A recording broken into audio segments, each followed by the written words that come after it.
Gibiyan niya ang iyang status. Unya ni sulob sa lawas sa tao. Aron siya makiguban kanato. Si Kristo mo'y paringinan sa pagka mapainubsanon. Ug unya si Kristo nga may sulob sa lawas sa tao. Nagpakita ingon nga tao. Nga gani, nagpabusi ang kaugalingon ug misunod sa kamanuan samahan bisan pa hangtod sa kamatayon sa Kalbaryo sa krus.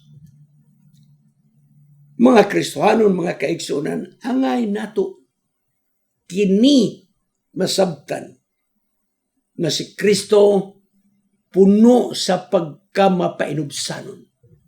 Wala mangilog o gahom. Wala.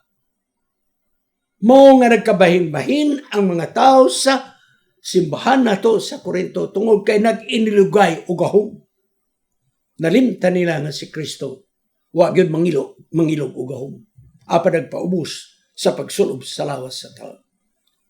Kung kita magaserbisyo sa mga katawhan ni Ginoong nan kita mamahimo nga mga ulipon, mga alalay sa buluhaton sa atong Ginoo. Busa igsoon, dili kita magatanaw sa gahom sa sulod sa iglesia nga atong magunitan. Hinunua, moapil kita sa buhat sa Ginoo. O kung naa kita sa buhat sa Ginoo, kita mga ulipon ni Ginoong.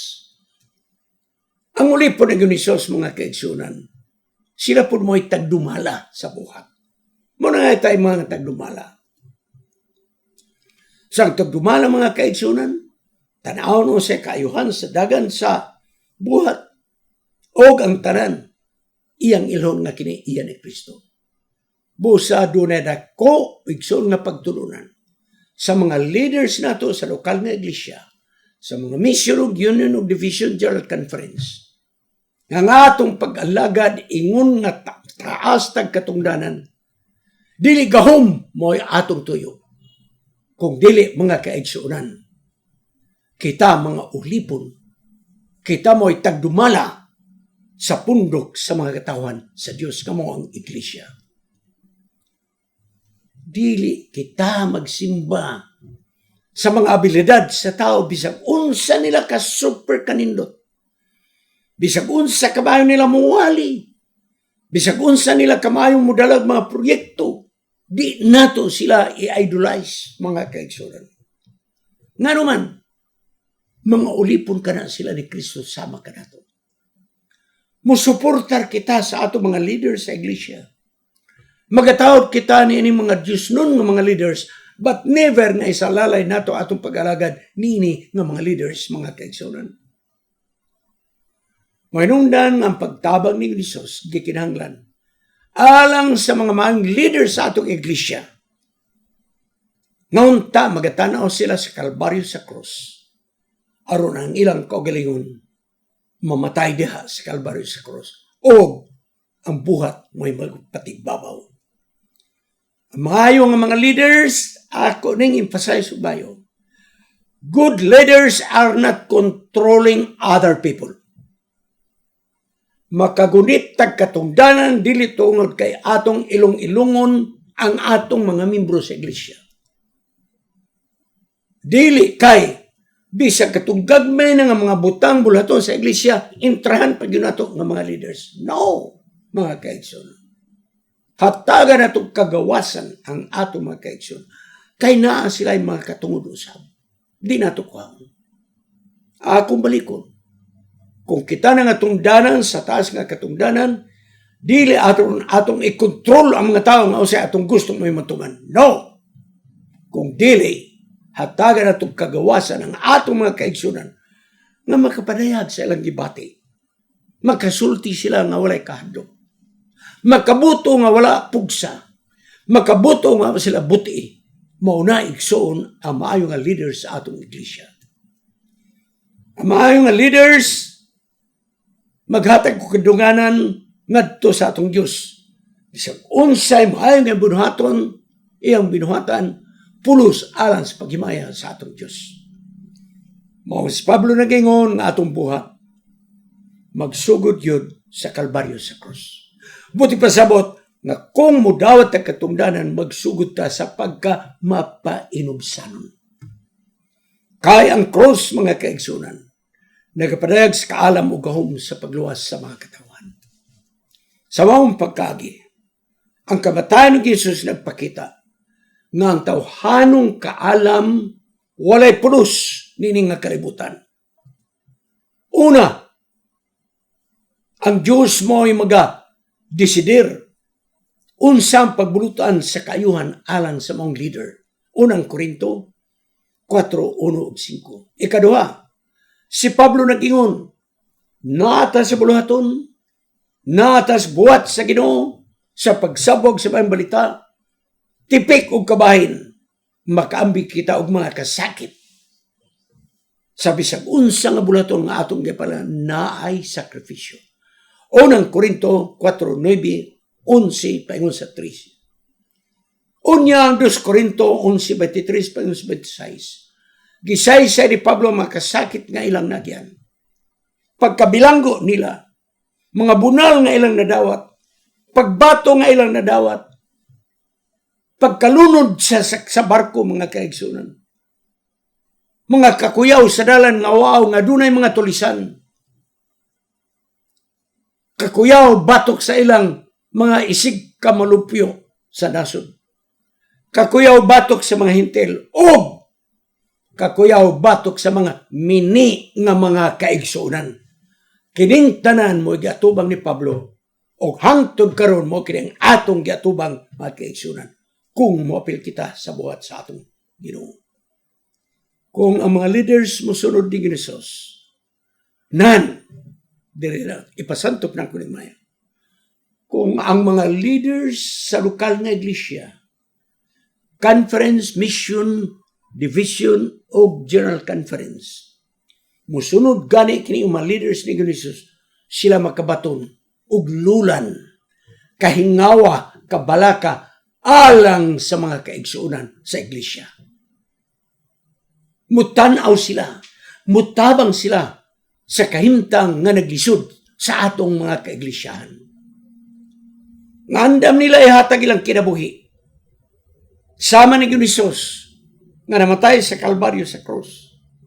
Si Pablo nagingon, ngaunta kamo may sama kanamo og ni Apolos, nga kami mga tao nga sintisyado na sa kamatayon. Kuyaw ni sunod ni Pablo. Musunod ganit sa bulaton ni Ginoo, sintisyado na tas kamatayon. Bisag wa pa mamatay, nagabitay na igsoon ang espada sa kamatayon, mga Kristiyanan nga atong gatuwa. Unang Korinto 4:9. Bosa nagingon, kami ni Apolos, dagang gutom ng among nagyan, dagang kawaw ng among nagyan, among sinina, nagkagidlay na. Grabe, igsoon, grabe. Self-supporting good. Usahay mga tao magpasakit ka na mo, nga wagyo'y katarungan. Pasakitan lami. Wa may mga balay. Unang Korinto 4:11. Ang mga tao naganoon nga si Apollo o si Pablo, mga basura ng mga tao. Mao ni ang tinanaw sa mga tao. Mutanaw kadang itong igsoon mga sa kaluoy ni mga tawhana. No? Abi nila igsoon kita makaluluoy. Apa dili kita mo'y makaluluoy. Balik tas problema sa taga-Korinto. Tungod manggod kaayong mga membro sa iglesia sa Korinto, daghan kanila mga sapian, daghan kanila mga maalam o pangutok. Busa nagunoon sila. Nasama sila sa hari. Mabuhat nila bisag unsa ila buhaton. O kini nga espiritu igsoon ni sulod sa iglesia. Sa laktod nga pagkasulti, miabot ang pagkabahin-bahin sa sulod sa iglesia sa Korinto tungod kay giadaptar nila ang kultura sa Korinto. Na sila mga bahandianon. Sila maalam ng mga tao. O tungod sa salapig kaalam, importante sila sama sa hari. Pagsulod sa iglesia, kiniigsoon ang garbo na kasulod sa atong iglesia sa Korinto. Ang garbo igsoon, dili kinitipik ko kabahin sa Kristiyano na itong pag-alagan.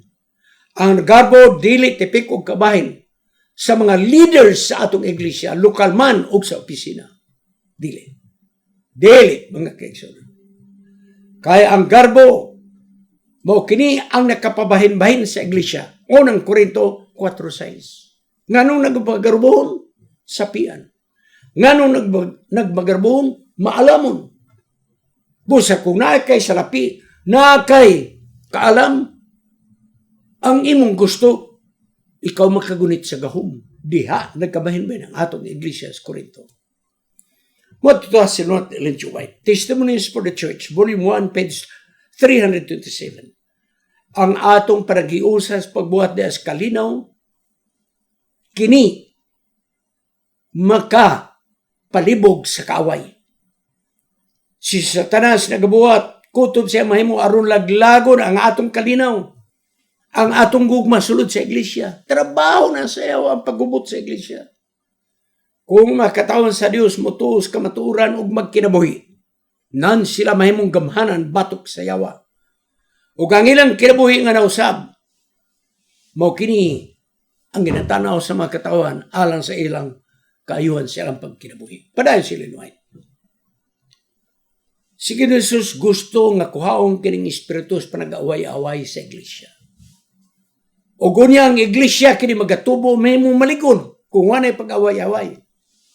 Nan kita makabuhat sa bulaton ni Jesus nga walay pagdagmal, walay pagdaot sa atong isig katao. Kay gusto sa Dios nga tanang mga katawan magabuhat nga mag-usa des kalinaw og gugma. Mao nga nagampos ni Jesus sa wala pa siya mamatay dito sa Kalbaryo sa krus. Nagampos siya nga ang iyang mga tinun-an managkahiusa sama nga siya nahiusa ngadto siyang amahan. O gonya ang matag-usa nining yuta magatuo sa Dios nga mo'y nagpadala ni Jesus. Ang pag-ampo ni Ginoong Hesus kini mo'y makapatandog sa kasing-kasing sa tao.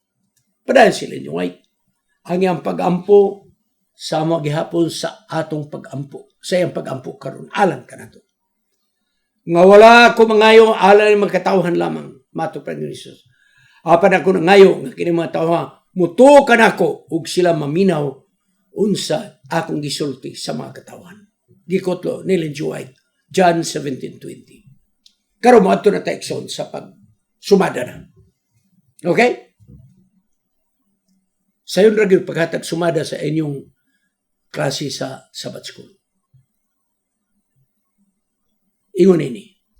Dili nato i-worship ang mga leader sa atong iglesia o sa opisina. Bisag unsa nila sa super kayo. Maayo mo ali. Maayo mo dumala. Maayo mo dumala sa paninapi. Maayo mo dumala sa proyekto. Never nga atong idolize kini mga tawhana. Kaya ang atong pagkamainunungon sa iglesia dili sa atong mga leaders. Kay kung masipyat ang mga leaders, maapektuhan ang atong pag-alagad. Nga naman, grabe ang atong pag-idolize ni matawhana. Busa, kita igsoon, mga leaders, kamo diha nga dunay mga talento nga nagkadiya gihatag sa Dios. Dili ta maggrupo sama sa usa ka kulto. Nga buti pasabot nga kung ikaw adunay abilidad, ang mga tao imo nang gitipon. Ug ang mga tao maghangad kanimo. Ug unya ikaw paminaw na sa mga tao magtawag kag meeting, imong kaugaling meeting, wa ka mo coordinate sa atong district pastor, wa ta mo coordinate sa atong church pastor. Ikaw ray naghimo sa imong meeting pero mga tao muhugop kanimo. That is cultism, mga kaigsunan. That is cultism.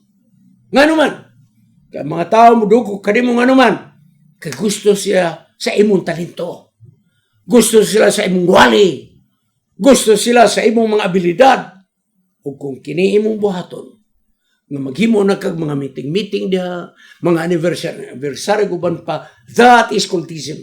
Kay imong gisuyop ang mga katawan sa pagtanaw kanimo dili alang ni Kristo.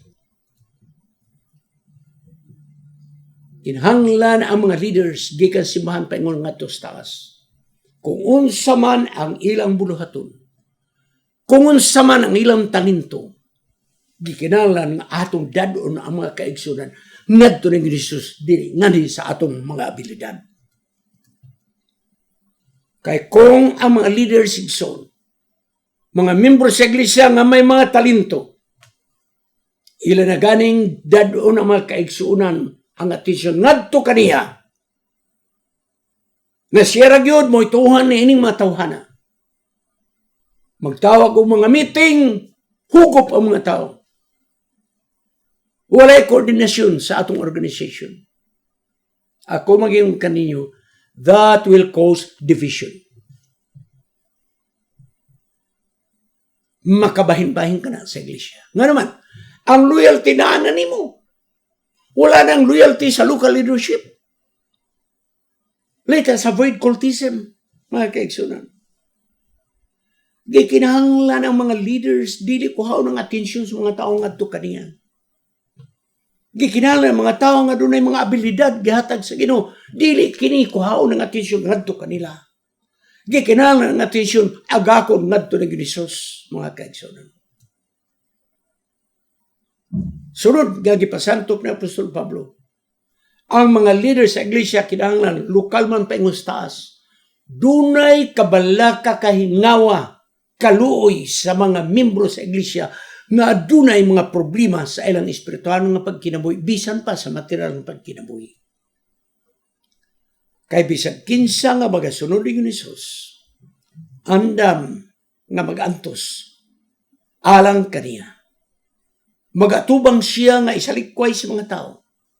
Magatubang siya sa mga pagdaog-daog. Magatubang siya sa mga pagbilanggo nga walay katarungan. Kagutom. Walay panimalay. Bisan pagani musangko sa kamatayon, mga kaigsunan. Mao ni ang leader igsoon nga andam niini. Si Winston Churchill, ang Prime Minister sa United Kingdom ni atong 1940, ang una ng speech igsoon ng iyon siya, I have nothing to offer except blood, toil, tears, and sweat. Wala ko'y katanyag kaninyo. Ako'y Prime Minister, pero wala ko'y katanyag kaninyo. Gawas na atong gubaton kining mga tawhana nga nangilog sa kanasuran sa uban nga mga nasod. Ang akong ika-offer kaninyo, dugo, kahago, luha, ug singot. Sa maong pagkagigsoon, ingon nga kita mga sumusunod ng Jesus, sa diya nga kita mo apil sa bulhaton sa pagsabog sa mga balita. Mag-ingon si Jesus sama kang Prime Minister Winston Churchill, ang akong i-offer kaninyo, inyong pagpangabudlay, inyong dugo, luha, singot, apan sa adlaw sa paghukom, kinabuhi nga walay katapusan. Karon mo ato tag practical application. Kung ang mga membro sa iglesia may mga talento, mga leaders nga mga maayo kayo, unya maghimo sila programa nga muhugop ang mga kaigsunan. Maghimo sila mga independenteng nga mga kalihukan. Nan kana nga leader, kana nga dunay talento nga membro, failure ang iyang pagdala sa buhat sa Ginoo. Nga naman, ang imong abilidad mo'y gihangad sa mga tao. Ang imong talento mo'y gihangad sa mga tao. Failure ang maong klase sa membro sa iglesia o sa leader. Ang mga leaders o kaha, dunay mga talento, gikinahanglan nga kumurinder silang mga talento, mao lamang nga ilang dado ng mga kaigsunan nga loyal sa iglesia o loyal ni Jesus. Muna igsoon ang mga tao nga dunay mga talento gihatag sa Ginoo. Karon mohatag ko niyo katarungan. Hinot inyo ako masabtan. Gamito nato ang S&S Media Ministry. Nganuman nga mga lectures ni Pastor Serrano, wali ni Pastor Serrano, kanunay man mo coordinate sa lokal nga church, sa district pastor, o sa departmental director. Nga naman. Nga naman nga si Pastor Serrano, wala man magtawag sa ika-13 katuig nga selebrasyon. Nga maghimo tanis kagaya di oro. Kung maghimo tanini, sa akong tanaw, kaya ba yun? Mingon ta kini mo ni ang gastos nato sa auditorium na magamot-amot mga kaigsunan. Kini mo yatong gastos sound system, magamot-amot mga kaigsunan. Ngunya maghimo tag meeting, ngano nga man nato na buhata. Kaya kung magbuhatag separate na activities, mga kaigsunan, ako nang gi-divert ang inyong attention nga ni kanako. Inay nga atong establish ang loyalty sa mga kaigsunan sa iglesia, sa leadership. Diri na hinuon mabira ang inyong attention. Kay gidala ko kamo sa akong selebrasyon nga separate sa kaugalingon nga mga kalihukan sa atong iglesia. Muna hinunda mga kaigsunan. Bisag asa ko mo adto, district pastor, nag-coordinate ko. Church board, nag-coordinate ko. O bisan pa sa leadership, dahil panahon nga makatawag ko, magpahibalo ko nga na ako diha. Unta kong gibuhat kini sa atong mga kaigsunan. Nga may mga talento kabilidad ako igsoon, mo recognize gyud ko. Na ay mga kaigsunan nga may mga abilidad. Ato ning dawato ning igsoon. Na ay mga tawag yun nga may abilidad. Apan kung kining mga tawanan nga may abilidad, may talento, suyo po na gani ang mga membro sa iglesia nga murag sunod-sunod na siya kung asa kining tawhana, nan ang loyalties mga kaigsunan na wala diha sa atong iglesia. Mo hinungdan nga ang isa this media ministry ginagmay gyud ni kalihukan, but never nga maghimo kog kalihukan nga independent nga wala ko mananghid coordination sa atong local leadership. Unta kini makahatag og leksyon sa atong kinabuhi. Ang Dios magapalain kanato. Naandam kita mautubang sa mga kalisdanan. Ang Diyos magapalain ka na ito. Mawala na ang panagkabahin-bahin ito kay tuan na focus ta sa local leadership. Biyaan ta na mga kaigsunan. O ang Diyos magapalain ka na ito. Na kung adunay mga kaigsunan na ito, magbubuhat man og liman, nga may mga talento. Dili na suyupo ng atensyon sa mga kaigsunan, apan iya hatod ngadto sa Kalbaryo sa Krus. Baga po kita sa pagtapos. Salamat o Diyos sa pahinumdom ni Apostol Pablo. Kang panagkayusa sa iglesia, diha lamang ni Jesus. Ako nag-aampo. Alang sa mga leaders, mga kaigsunan, nga adunay mga talento nga espesyal, nga unta dili nang gamiton, nga atensyon sa mga kaigsunan, adto kanila, apan ang ilang mga talento, magamit sa pagtudlo ngadto sa Kalbaryo sa Krus, aron ang tanang mga kaigsunan mag-inunungon diha ni Kristo pinaagi sa ilang pagkamainunungon sa iglesia. Kining tanan among pagadawaton sa ngalan ni Jesus Manluas. Amen. Kining inyong higala si Pastor Wendell Mungaya Serrano nga inyong igsoon usab magkapadasig sa matago sa kaninyo sa pag-like, pag-share, labaw sa tanan sa pag-subscribe sa atong YouTube channel ng pangalan Wendell Mungaya Serrano ug ayaw kalimot sa pag-click sa notification bell hangtod sa sunod nga higayon magkita na usab kita.